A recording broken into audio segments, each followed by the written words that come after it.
Welcome back. We are now moving on to our issue of the day, radical changes to youth football which are being implemented by the Football Association.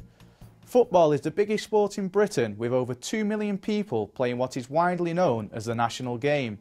England has produced some of the best players ever, including Bobby Charlton, Bobby Moore and Brian Robson. But is the coaching and the structure of youth football right? The FA doesn't think so and has set in motion huge changes throughout the youth game.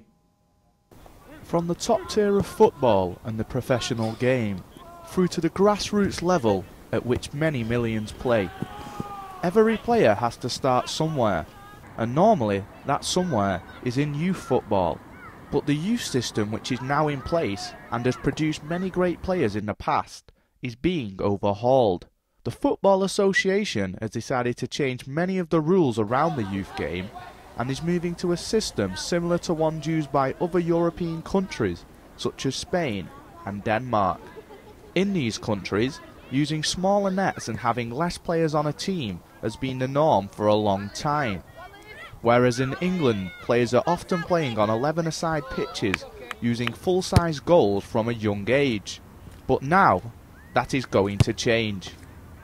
Children are going to be playing smaller-sided games on smaller pitches with smaller goals. Do you think the new changes the FA are bringing in a positive thing for youth football? Yeah, I think so. I mean, they used to coach on the sevens team and played 7v7, and I was a bit wary to be honest about 5v5 because you can always get one really good player, and with the pitch being smaller and less players, there's always a chance that that player could really run the game. But really impressed because it's just meant that the kids get more touches of the ball, they're involved more, and they're not stuck in positions like the defenders have to go forward and the forwards have to come back. They have to work as a team, so they basically cover a lot more ground and just they're more involved in the game really. The FA describes this as a real cultural change for English football and a big step forward.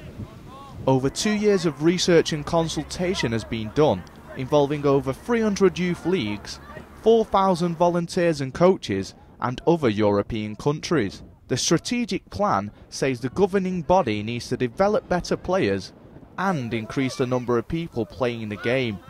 Knutsford FC manager Brian Deely is from the old school and says the number of kids playing the game has dropped dramatically. Yeah, without a doubt, yeah. For various reasons, obviously. The new technical world, everybody seems to be talking about kids that don't play outdoor sports anymore because they're on game consoles and things like that, and I can vouch for that. You know, I've seen my own kids grow up in this age, and they are difficult to sort of get out into fresh air and play football. Having said that, I've got grandkids that they just want to be outside kicking the ball about all the time, which is like old school from my point of view. Although not becoming mandatory until next season, the City of Salford League decided to bring in the changes this year. And the children playing for Deans FC Sports Under 7s are certainly enjoying the new rules. And it's a high division, so we need to work harder and more passes, but we get lots of the ball, yeah? Yeah, because I'm in defence, so Yeah. if there's 5-a-side, there's more passing out. So let's say people are running up, they can pass it in, or they can just pass it around and shoot. That there's more passing, there's more moving, and you can get in the boxes to shoot. Both under 7s and under 8s will move down from 7-a-side to 5-a-side matches over the coming seasons. And the FA says that the less players on the pitch equals more touches for each player. They also claim that the more simplified tactical environment will make the game visually clearer for young people. Whilst involved in roadshows around the country, the Football Association has found that 92% agreed with the new pathway. Deans FC youth coach Justin Jones believes that the changes will improve his teams technically. I think so, yeah. I think it just gives them more time. Like they're not rushed as much. When 7-a-side, if one's got the ball, you tended to get a big rush of like 5 or 6, and then they panic and just kick the ball out, or just kick it, get tackled, or kick it straight at someone. But it does seem that it's given them time to try and build confidence to take a first touch away and then actually have a look whether they want to beat someone or want to pass it. But not everyone agrees that the changes that are being made are right and that the path that youth football is going down is correct. I think the levels have dropped off and the whole system through from youth. There's too much emphasis now with clubs taking kids away at 6 and 7 and 8 and 9 years of age now. Ex-Manchester City youth and Macclesfield player and manager Brian Lee believes that a move back to the old structure of playing for your school, then area, then region is the way to go. So you're coming through a filter, a selection process from probably 11 through 11, 12, 13, 14, culminating at 15 years of age. And that's when the leagues were full, top to bottom of excellent footballers. And that is not the case now.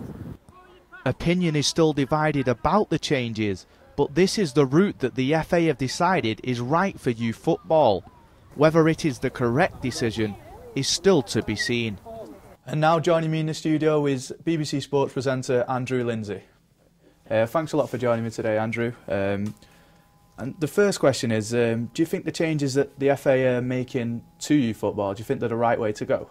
I think their intentions are obviously correct, and I'm only speaking as a supporter and a keen observer. I speak to a lot of football coaches, and a lot of what the FA want to do, the better coaches are already doing for themselves. So what you're talking about is shorter games between smaller numbers of people, and the emphasis is on retaining possession rather than lumping it long. If I go back 20 years, I can remember listening to a team talk given by a manager to my little brother, where he said the words, "If in doubt, kick it out." And it's that kind of dinosaur mentality that you want to get away with, because the competition can never be as important as learning to play the actual game. And a lot of what the FA are doing is from other European countries, Spain and the like. Do you think that is the right way for the English game to go? I mean, every coach would tell me that that's an obvious thing to do, to try to retain possession, to try to play with smaller nets, because it means that accuracy is more important. Those are very obvious things. I think what I'm being told by a lot of friends of mine who are coaches at a junior level is that the real thing we have to learn from the continent is facilities. You know, most municipalities, if you go around Italy, and I go playing football in Italy every year, they'll have a proper stand, they'll have a number of pitches, they'll have a number of groups of kids at different levels in practically each town who are playing. This will be the same, I imagine, in Spain. If you look at the number of coaches, qualified coaches, that certainly bears it out. Why is that? It's not because there's a lack of enthusiasm in this country to be a coach. I'd go and be a coach if I knew how to do it tomorrow, but the fact is I do know how to do it, and have to go and spend ages at a local football club, some of which are closing down. They'd have to pay the money to sponsor me to do it. And it's pretty unlikely that most of the people who are trying to do it are going to get involved in that. It seems to me, and it seems to people I speak to anyway, that this is a much easier thing on the continent because they're geared up. They're geared up for funding it. The municipalities or local councils, if you like, are putting more money into this, on the understanding that if people are involved in sport at a young age, they're less likely to be committing crime, they're less likely to be vandals, and so there's a reciprocal effect of it. And I would say that most people would say, who are coaching the junior game, these people are giving up their time for free, and there's no lack of enthusiasm to do that. Following the foreign model in general, the advantages would seem to be more in the way of facilities. We have a clear problem, don't we, that our streets are full of cars, there seems to be a lack of facilities, we're building on playing fields. That's probably what we need to learn from the continent a little bit more. Thanks a lot for joining us today, Andrew. Anytime, pleasure. The rules that the Football Association are bringing in are complex, with changes to pitches and goal size, competition models, and the number of players on a team, amongst others. Here we take a more in-depth look at the new rules and regulations.